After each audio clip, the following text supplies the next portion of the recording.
All right, Jason Bellamy coming to you from NSC 2016 in Miami, and I'm joined by APTA's President Sharon Dunn. Sharon, you have talked to students a lot today. You spent an hour in the exhibit hall with PT Pintcast interviewing students. Now you just spent an hour doing a town hall with students where they were grilling you.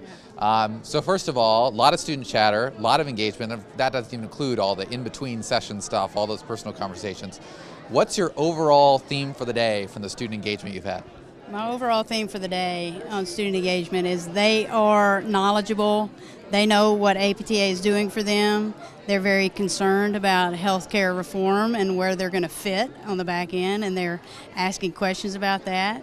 It excites me because they're informed, and the future is really bright because they are not only informed but concerned enough to get engaged in the process. So they asked a ton of just really thoughtful questions, and to your point, I mean, it's in depth about payment reform, it's in depth about the future, it's in depth about where they're going to fit in the whole healthcare scheme. They're obviously, DPT students are coming out with a lot of student debt. That's a concern for them. For those students who are wondering, what APTA is doing along those regards, give me a sense of where APTA is at with that. So a couple of things we're doing related to student debt. Right now, after RC11 passed the House this summer, we have a request for proposals out in the market to look at maybe the banking industry to see if they can help us consolidate student loans for a better rate. So that's something that APTA can do. We also have a combined effort with ACAPT in the education section. It's our steering committee. The three groups have added this to their work for the year. So institutions will play a key role in how they're managing tuition and what they're doing to challenge the debt load. But also, the Student Assembly's already gotten engaged. They've established a task force to put students on a committee that will help us address the student debt needs. So it's a team effort.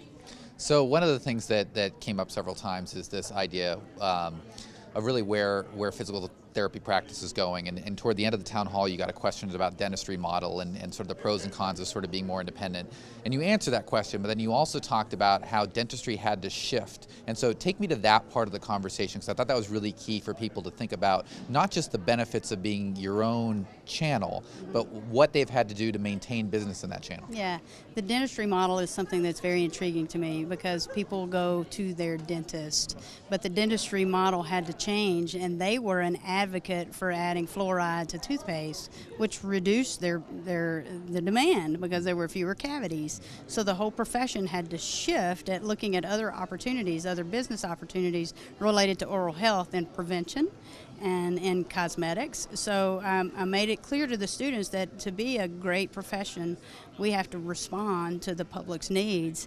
And if we begin to meet needs and there's less need for our service, we have to be okay with that. Or if the literature shows that there's an area of practice that's not necessarily justified with evidence, we have to be willing to meet our obligation to society to change our practice, to deliver what they need, not what we think they need. So the last question you got was related to work-life balance. Students, of course, feel a school-life balance. You took them through your crystal balls and your rubber balls. Give me that mentality that you bring to your life.